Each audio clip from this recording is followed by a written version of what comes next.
Hello friends, welcome to உங்கள் சாய் சமையல். இன்றைக்கி நம்ம என்ன வீடியோ பார்க்க போகிறோம்னா, ப்ரௌனி கொல்கட்டை எப்படி செய்கிறேன்னு தான் பார்க்க போகிறோம். புதுசாக இருக்குல்ல? ஆமாம், வாங்க வீடியோக்குள்ளே போகலாம். ரொம்ப ஈஸியாக, சிம்பிளாக, சீக்கிரமாக செஞ்சிடலாம். அதுக்கு முன்னாடி நம்ம சேனலை மறக்காமல் சப்ஸ்கிரைப் பண்ணிக்கோங்க ஃப்ரெண்ட்ஸ். பட்டர் 100 கிராம் எடுத்திருக்கேன்.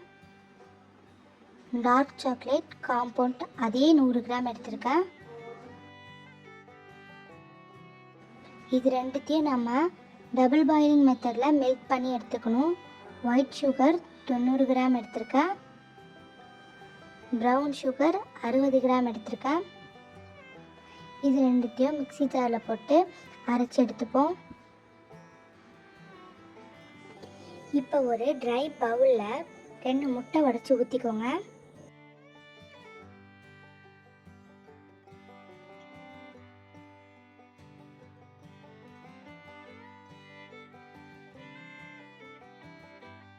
இது கூடவே 1 டீஸ்பூன் வெனிலா எசன்ஸ் ஆட் பண்ணிக்கோங்க. நம்ம டார்க் சாக்லேட்டையும் பட்டரையும் மெல்ட் பண்ணி வச்சுருந்தோம்ல, அதையும் இது கூடவே நம்ம சேர்த்துக்கலாம்.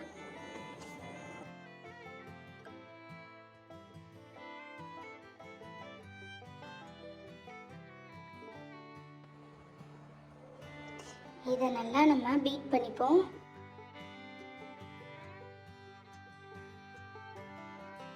நம்ம நல்லா பீட் பண்ணக்குள்ளே இது கொஞ்சம் டைட் ஆகுற மாதிரி தான் இருக்கும். அது பரவாயில்ல, நீங்கள் நல்லா பீட் பண்ணிக்கோங்க.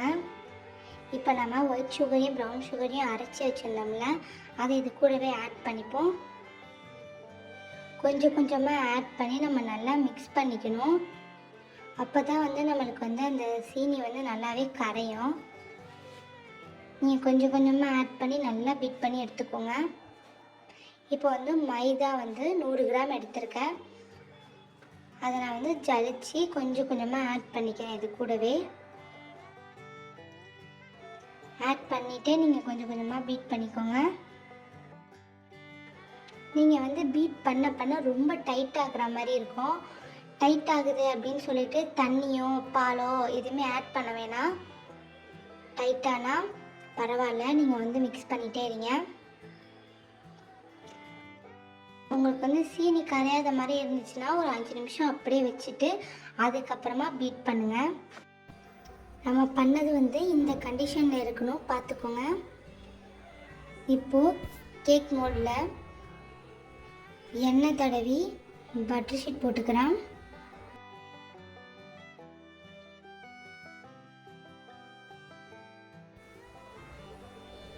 நம்ம பட்டர் ஷீட் போட்டுட்டு அடுத்து இதை எடுத்து நம்ம அப்படியே ஊற்றிக்க வேண்டியதான். இதை நல்லா ஃபுல்லாக செட் ஆகிற மாதிரி வச்சுட்டு ஒரு 10 மினிட்ஸ் நான் ஓட்டிச்சு வச்சு எடுத்துக்கிறேன். அவ்வளோதான், நம்ம ப்ரௌனி ரெடி ஆயிடுச்சு. இப்போது இதை நம்ம கட் பண்ணி எடுத்துப்போம். பாருங்கள், நம்ம ப்ரௌனி ரெடி. இப்போ நம்ம கொல்கட்டை செய்ய வேண்டியதான். வாங்க எப்படி செய்கிறதுன்னு பார்த்துடலாம். 200 கிராம் அரிசி மாவு எடுத்து வச்சுருக்கேன். தண்ணி ஊற்றி கொஞ்சம் கொஞ்சமாக சப்பாத்தி மாவு பதத்துக்கு பசைஞ்சிக்கோங்க.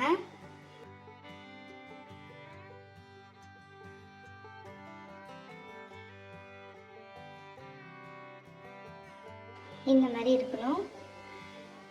நான் ஒரு 2 பீஸ் ப்ரௌனி எடுத்திருக்கேன். ப்ரௌனி எடுத்து அதை நம்ம கையை வச்சு கொஞ்சம் தூளாக்கிப்போம். இந்த மாதிரி ஆனதுக்கு பிறகு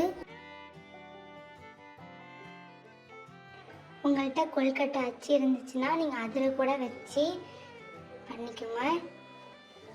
இது இருந்துச்சுன்னா இதில் கூட நீங்கள் மாவு கொஞ்சமாக ரவுண்ட் ஷேப்பில் வச்சு இது உள்ள இதே போல் வச்சு மேலே கொஞ்சம் ஆயில் அப்ளை பண்ணிவிட்டு நம்ம எடுத்து அந்த ரவுண்ட் ஷேப் மாவை இது மேலே வச்சுப்போம். நடுவில் நம்ம கொஞ்சமாக ப்ரௌனி வச்சு இதை அப்படியே நம்ம க்ளோஸ் பண்ணிக்க வேண்டியதான்.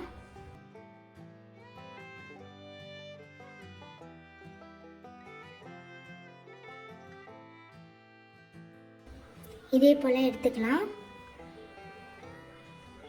பாருங்கள் எவ்வளோ அழகாக இருக்குன்னு. இதே போல் நான் எல்லாத்தையும் செஞ்சு எடுத்துக்கிட்டேன். நீங்கள் வந்து இட்லி சட்டியில் வச்சுக்கோங்க. ஒரு 5 மினிட்ஸ் கழித்து நம்ம எடுத்துடலாம். இப்போ வந்து வெந்துருச்சு.